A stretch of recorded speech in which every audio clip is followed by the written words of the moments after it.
Okay, നമ്മൾ കഴിഞ്ഞ ക്ലാസ്സിൽ ഡയോഡാണ് പഠിച്ചത്. ഡയോഡ് ആക്റ്റീവ് കമ്പോണന്റ് ആണ്, ട്രാൻസിസ്റ്ററും ആക്റ്റീവ് കമ്പോണന്റ് ആണ്. റെസിസ്റ്റർ, കപ്പാസിറ്റർ, കോയിൽ മുതലായവ പാസീവ് കമ്പോണൻസ് ആയിരുന്നു. ഓക്കെ, ഇതില് നമ്മൾ നോക്കിക്കഴിഞ്ഞാൽ ട്രാൻസിസ്റ്റർ രണ്ട് ടൈപ്പ് ട്രാൻസിസ്റ്റർ ആണ് വരുന്നത്. NPN ട്രാൻസിസ്റ്ററും PNP ട്രാൻസിസ്റ്ററും. 2 ടൈപ്പാണ് ട്രാൻസിസ്റ്റർ വരുന്നത്. 3 ലെഗുകളാണ് ട്രാൻസിസ്റ്ററിന് വരുന്നത്: base, collector, emitter. Transistor main ആയിട്ട് ഉപയോഗിക്കുന്നത് switching, amplifying, oscillation. Switching, amplifying, oscillation. Switching എന്ന് പറഞ്ഞാൽ ഓട്ടോമാറ്റിക് സ്വിച്ചിങ്, IC എല്ലാം ചെയ്യുന്നത് അതാണ്. സ്വിച്ചിങ് ഓട്ടോമാറ്റിക്കലി സ്വിച്ചിങ് ആണ്. ആംപ്ലിഫൈങ് സിഗ്നലിനെ ആംപ്ലിഫൈ ചെയ്യുക. ഓസിലേഷൻ ഒരു സിഗ്നൽ നമ്മൾ ക്രിയേറ്റ് ചെയ്യുന്ന, ഫ്രീക്വൻസി ക്രിയേറ്റ് ചെയ്യുന്ന പരിപാടിയാണ് ഓസിലേഷൻ. അപ്പൊ ഇതാണ് ട്രാൻസിസ്റ്റർ മെയിൻ ആയിട്ട് ഇതാണ് ഉപയോഗിക്കുന്നത്. 2 ഡയോഡുകൾ ചേർത്ത് വെച്ചിട്ടാണ് എന്തുണ്ടാകുന്നത്? ട്രാൻസിസ്റ്റർ ഉണ്ടാകുന്നത്. 2 ഡയോഡുകൾ ജോയിൻ ചെയ്തിട്ടാണ് ട്രാൻസിസ്റ്റർ ഉണ്ടാകുന്നത്. ഇവിടെ കാണാം ഡയോഡ് 1, ഡയോഡ് 2. 2 ഡയോഡുകൾ ഞാനൊരു സിംബോളിക് ആയിട്ട് കൊടുത്തിട്ടുണ്ട്.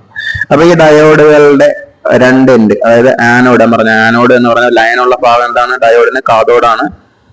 മറ്റേ ലൈൻ ഇല്ലാത്ത ഭാഗം ആനോഡാണ്. ആനോഡാണ് പോസിറ്റീവ്, മറ്റേത് കാഥോഡാണ്. കാഥോഡ് നെഗറ്റീവ് ആണ്.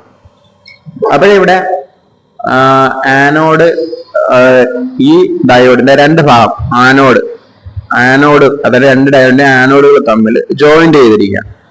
പോസിറ്റീവുകൾ തമ്മിൽ ജോയിന്റ് ചെയ്തിരിക്കുകയാണ്. അങ്ങനെയാണ് ഈ ട്രാൻസിസ്റ്റർ ഉണ്ടാക്കിയിരിക്കുന്നത്. അങ്ങനെ അതായത് ഒരു 2 ഡയോഡുകളുടെ പോസിറ്റീവ് എൻഡുകൾ തമ്മിൽ ജോയിൻ ചെയ്ത് ഉണ്ടാക്കുന്ന ഡയോഡുകളാണ് എന്ത്? NPN transistor. കണ്ടോ, NPN ട്രാൻസിസ്റ്റർ. 2 ഡയോഡുകൾ ചേർത്തിട്ടാണ് ട്രാൻസിസ്റ്റർ ഉണ്ടാക്കുന്നത്. 2 ഡയോഡുകളുടെ പോസിറ്റീവ് പോയിന്റുകൾ തമ്മിൽ ചേർത്തുണ്ടാകുന്നതാണ് എന്ത്? NPN transistor. ഇനി 2 ഡയോഡുകളുടെ നെഗറ്റീവുകൾ തമ്മിൽ ജോയിൻ ചെയ്തുണ്ടാക്കിയാൽ അതെന്താണ്? PNP transistor. 2 ടൈപ്പ് ട്രാൻസിസ്റ്റർ ആണ് വരുന്നത്. ഒന്ന് NPN ട്രാൻസിസ്റ്ററും PNP ട്രാൻസിസ്റ്ററും. ഓക്കെ, അപ്പം ഇതാണ് PNP ട്രാൻസിസ്റ്റർ. ട്രാൻസിസ്റ്ററിനെ സംബന്ധിച്ച് നമുക്കറിയാം 2 type transistor, NPN and PNP. Transistor NPN ട്രാൻസിസ്റ്ററിന്റെയും PNP ട്രാൻസിസ്റ്ററിന്റെ സിഗ്നൽ സിംബലുകളാണ് ഇതായി കാണുന്നത്. PNP ട്രാൻസിസ്റ്റർ ഇതാണ്.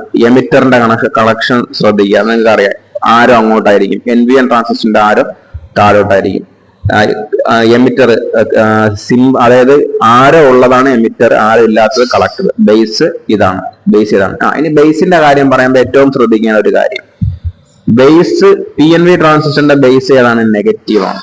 PNP positive, negative, positive. PNP ട്രാൻസിസ്റ്ററിന്റെ ബേസ് നെഗറ്റീവ് ആയിരിക്കും. Okay, NPN transistor negative, positive, negative. NPN ട്രാൻസിസ്റ്ററിന്റെ ബേസ് എന്തായിരിക്കും? അത് പോസിറ്റീവ് ആയിരിക്കും.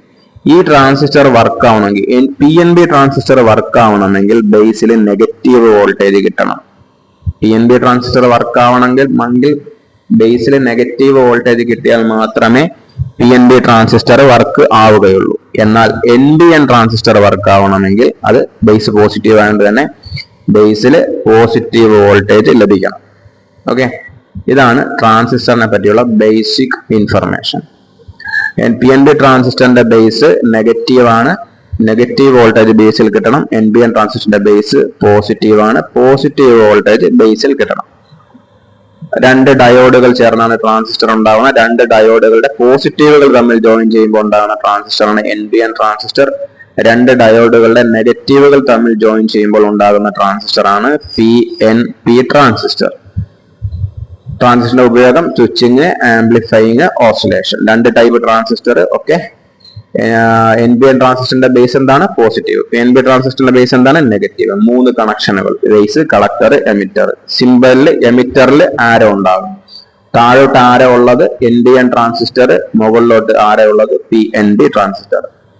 കമ്പോണൻസുകളെ സംബന്ധിച്ചിട്ടുള്ള ബേസിക് ഇൻഫർമേഷൻസ് ഇവിടെ കഴിഞ്ഞു. ഇനി കമ്പോണൻസുകൾ ചെക്ക് ചെയ്യുന്നത് എങ്ങനെയെന്ന് നമ്മൾ നല്ല രീതിക്ക് മനസ്സിലാക്കണം. അതിന് നമുക്ക് ആദ്യം ഡിജിറ്റൽ മൾട്ടിമീറ്ററിന്റെ കുറച്ച് ബേസിക് ആയിട്ടുള്ള ഇൻഫർമേഷൻസ്, കാര്യങ്ങൾ നമ്മൾ പഠിക്കുക. അതിനുശേഷം ചെക്കിംഗ് എങ്ങനെയാണെന്ന് മനസ്സിലാക്കുക. മുമ്പോട്ട് കുറെ കാര്യങ്ങൾ. ഇത് ഒരു ചെയിൻ പോലെയാണ്. ഈ കോഴ്സ് ഒരു ചെയിൻ പോലെയാണ്. ആദ്യം പറഞ്ഞ കാര്യം, രണ്ടാമത് പറഞ്ഞ കാര്യം, മൂന്നാമത് പറഞ്ഞ കാര്യം പരസ്പരം കണക്ട് ചെയ്തായിരിക്കും പോകുന്നത്. ഓക്കെ.